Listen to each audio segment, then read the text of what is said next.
Assalamualaikum warahmatullahi wabarakatuh. Selamat pagi anak-anak.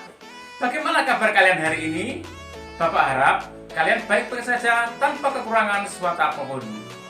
Bapak harap kalian senantiasa sehat juga tanpa kekurangan suatu apapun.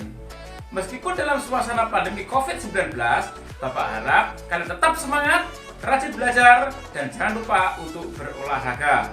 Pada kesempatan pagi hari ini, Bapak akan membahas tentang tema 1, subtema 1, pembelajaran yang keempat tentang organ gerak hewan. Dan kegiatan pembelajaran meliputi 1. Menentukan perbedaan hewan vertebrata dan anvertebrata. 2. Membuat ide pokok dari bacaan. Yang ketiga, membuat model hewan vertebrata dari plastisin. Yang keempat, membuat gambar ilustrasi sesuai dengan teks bacaan. Nah, untuk lebih jelasnya, mari kita akan saksikan video berikut ini.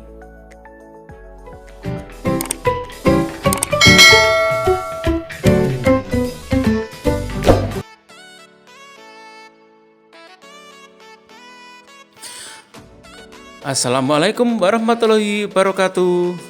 Halo anak-anak semua. Hari ini kita akan belajar tema 1, subtema 1, pembelajaran kelima. Sudah siap untuk pembelajaran hari ini? Ayo, kalau sudah siap, disimak baik-baik ya, supaya kalian paham. Ayo kita mulai belajarnya. Nah, coba perhatikan gambar ini. Ada gambar berapa saja ya? Hewan apa ini? Benar, ada hewan kelinci dan ada siput. Apa ya perbedaan kedua hewan di samping? Apa sih perbedaannya? Alat bergerak dari kelinci dan siput. Kelinci bergerak dengan menggunakan kakinya. Kalau siput bergerak menggunakan otot perutnya. Nah, hewan itu dibagi menjadi dua kelompok besar. Ada kelompok vertebrata, ada kelompok hewan invertebrata. Kelompok hewan vertebrata memiliki tulang belakang di tubuhnya. Contohnya, ada kelinci, kucing, burung, ikan, ular, katak, dan masih banyak lagi. Kalau hewan invertebrata itu hewan yang tidak memiliki tulang belakang di tubuhnya. Contohnya cacing, kupu-kupu, lebah, siput, semut.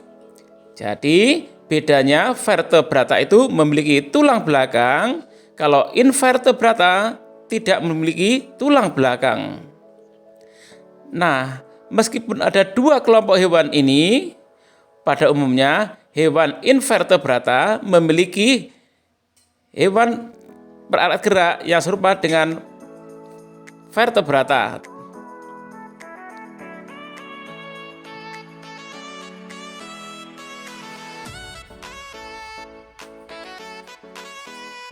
Nah, di sini semut adalah hewan invertebrata dan kucing hewan vertebrata. Tapi kedua hewan ini alat geraknya sama, yaitu pada kakinya. Sama seperti burung dan kupu-kupu. Burung hewan vertebrata bergerak, kalau kupu-kupu invertebrata. Alat geraknya berupa sayap. Kalau burung bergerak menggunakan juga sayap, sama alat geraknya. Kita lanjut. Ini beberapa contoh hewan vertebrata dan invertebrata. Nah, ini ada gambar orang atau manusia. Karena manusia termasuk vertebrata. Jadi tidak sama dengan hewan ya. Nah, di sini ada hewan kucing, kambing, ada gorila, ada ular, ada tikus, ada ikan, ada katak, ada penguin, dan ada burung. Kalau invertebrata, belalang, laba-laba, ada capung, ada kupu-kupu, cacing, siput, kemudian kepiting, kemudian dan udang, ada juga gurita. Nah, coba perhatikan ini. Ini ada gambar siput. Siput itu bilang bergerak menggunakan otot perut. Nah, sedangkan ini adalah ubur-ubur. Ubur-ubur itu bergerak dengan menggunakan tentakel. Kedua hewan ini termasuk hewan invertebrata atau tidak punya tulang belakang. Nah, coba perhatikan gambar-gambar berikut ini. Kalian perhatikan ya. Di sini ada 4 jenis gambar. Ini semua merupakan gambar ilustrasi, tapi beda jenisnya. Semuanya gambar ilustrasi, tapi semuanya beda. Jenis gambar ilustrasi itu dibagi menjadi 4. Ada gambar realis, gambar karikatur, ada gambar kartun, ada gambar dekoratif. Kalau gambar realis itu gambar yang terbuat dari kenyataan aslinya. Karikatur gambar yang dilebihkan atau mengubah dari objek aslinya. Misalnya kepalanya lebih besar, perutnya lebih gendut, padahal itu kan dilebih-lebihkan kan gitu. Nah, kalau kartun gambar untuk menghibur yang berarti dengan humor. Dan satu lagi gambar dekoratif, yaitu gambar untuk menjadikan bentuk benda menjadi lebih indah. Nah, ini adalah contoh gambar realis.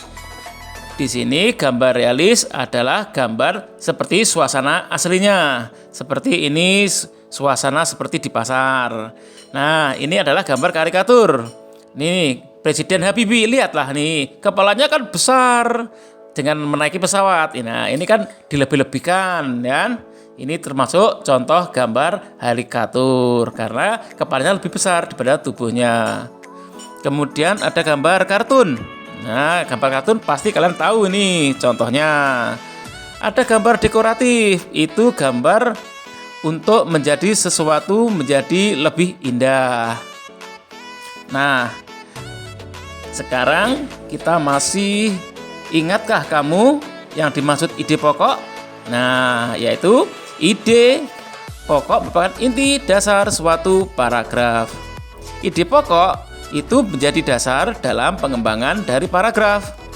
Jadi, ide paragraf itu untuk menjadi paragraf harus ada ide pokoknya. Apa yang menjadi ide pokok itu dikembangkan dalam sebuah paragraf.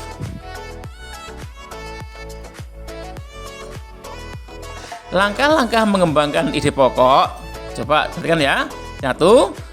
Menentukan topik dari paragraf yang akan.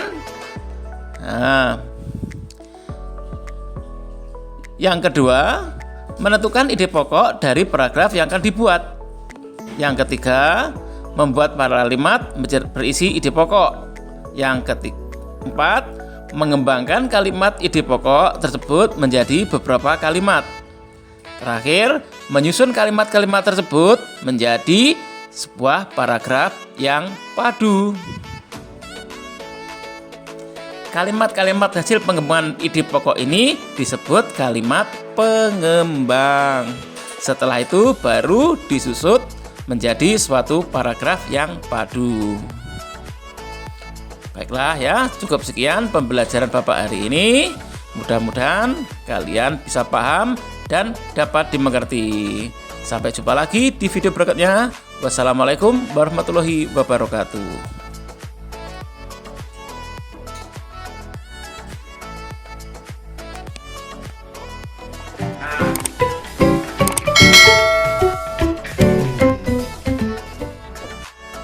Nah, bagaimana anak-anak setelah kalian lihat video tadi? Apakah kalian sudah paham? Kalian pasti bisa membedakan hewan vertebrata dan hewan avertebrata. Mudah-mudahan kegiatan pembelajaran ini bermanfaat bagi kita semua.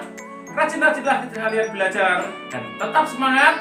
Wassalamualaikum warahmatullahi wabarakatuh.